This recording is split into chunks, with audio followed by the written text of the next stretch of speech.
देवाला दही भाताचा नैवेद्य दाखवल्याने घरात ह्या गोष्टी घडतात. तुम्हाला माहीत आहे का? घरात देवी आली की नैवेद्य दाखवतात दही भाताचा.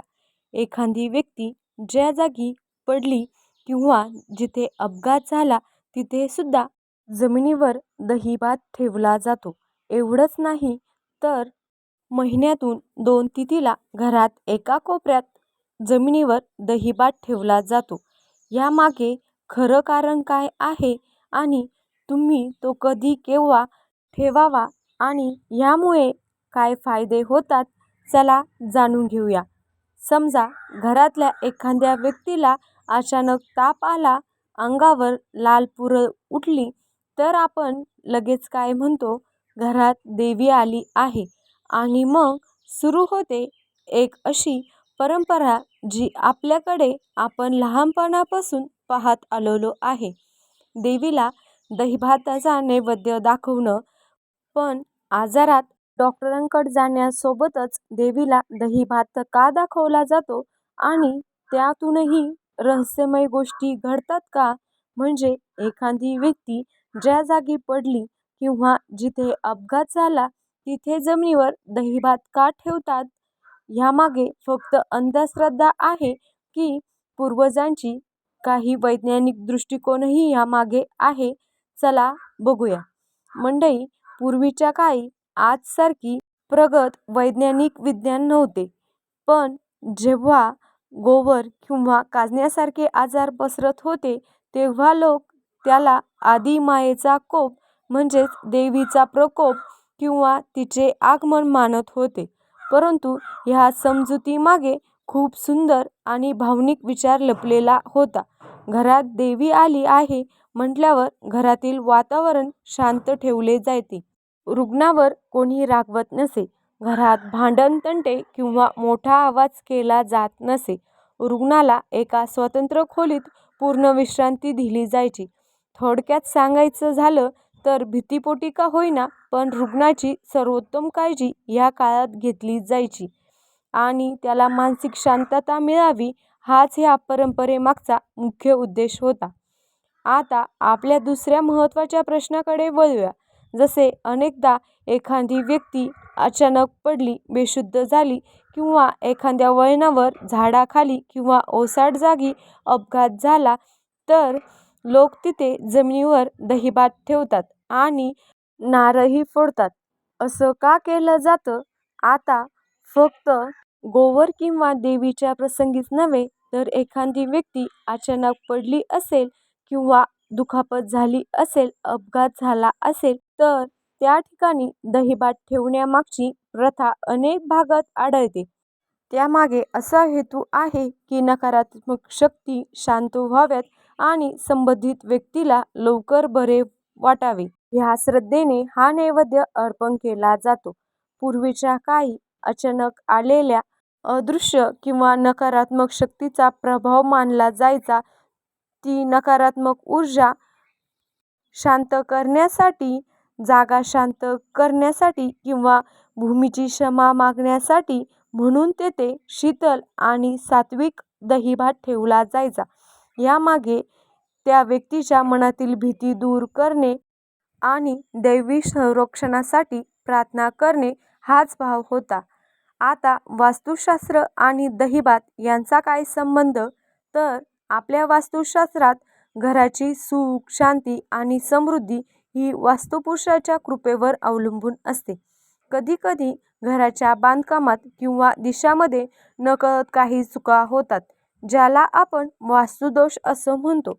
आणि हा दोष दूर करण्यासाठी दर अमावास्येला आणि पौर्णिमाला वास्तुपुरुषाला दहीभाताचा नैवेद्य दाखवला जातो. ही जुनी परंपरा आहे. यामागे आणखीन 2 मोठी कारणं आहे. दही आणि भात हे दोन्ही पदार्थ पांढऱ्या रंगाचे आहे.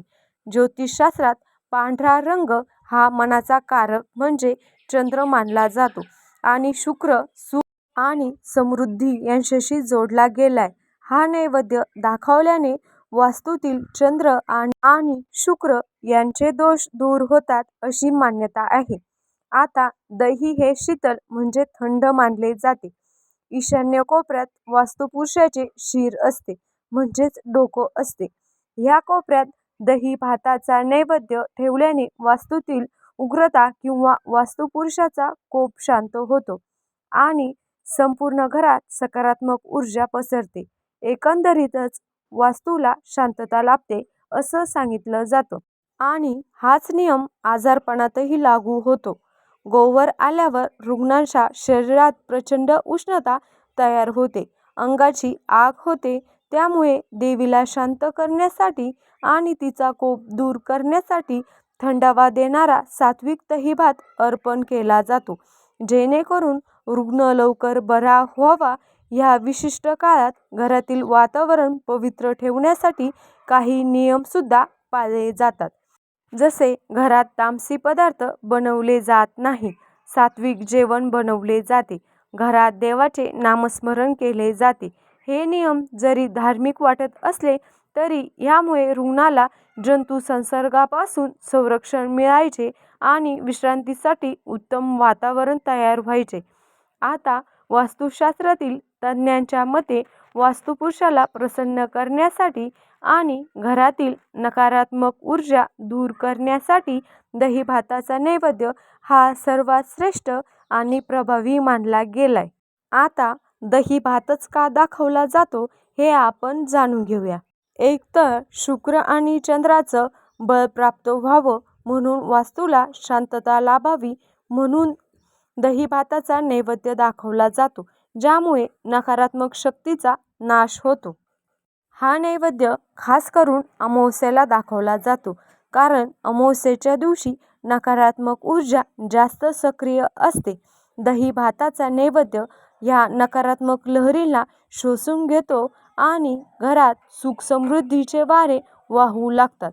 आता नैवेद्य दाखवण्याची अचूक पद्धत आणि नियमसुद्धा तितकेच गरजेचे आहे. जसे की हा नैवेद्य कसा तयार करावा, तर स्वच्छ धुतलेल्या तांदळाचा मऊ भात शिजवून तो पूर्णपणे थंड झाल्यावर त्यात ताजे घट्ट दही घालावे आणि हा भात वापरावा.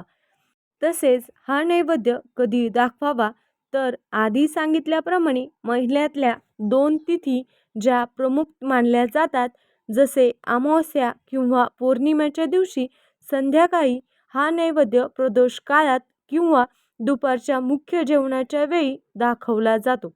आता हा कुठे दाखवायचा, तर हा नैवेद्य एका स्वच्छ पानात किंवा केळीच्या पानावर काढून घराच्या ईशान्य कोपऱ्यात म्हणजेच ईशान्य दिशेला किंवा देव्हाऱ्यासमोर वास्तुपुरुषाचं स्मरण करून ठेवावं असं सांगितलं जातं.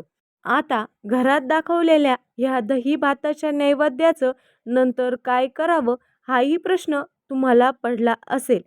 काही भागात परंपरेनुसार नैवेद्य दाखवल्यानंतर काही वेळाने हा भात घरातील सर्व सदस्यांना प्रसाद म्हणून वाटून दिला जातो आणि ग्रहण केला जातो. आपणही हा प्रसाद म्हणून ग्रहण करावा किंवा घराजवळील एखाद्या झाडाच्या मुळाशी ठेवावा, पशु पक्ष्यांना खाऊ घालावा. ह्यामुळे वास्तुदोष त्वरित दूर होतात असे म्हटले जातं. आता ही संपूर्ण माहिती सामान्य लोकांच्या मतांशी संबंधित आहे किंवा अनेक भागात अशा परंपरा आजही पाळल्या जातात. आपल्या भागातील प्रथा पद्धतीनुसार आपण हे उपाय करू शकता. पण मंडळी, व्हिडिओच्या शेवटी एक महत्त्वाची आणि जबाबदार गोष्ट मला तुम्हाला सांगायची आहे की देवीला दही भात नैवेद्य दाखवणं, पूजा करणं ही आपल्या संस्कृतीची श्रद्धेची बाजू आहे आणि ती मनाला नक्कीच मोठा आधार देते.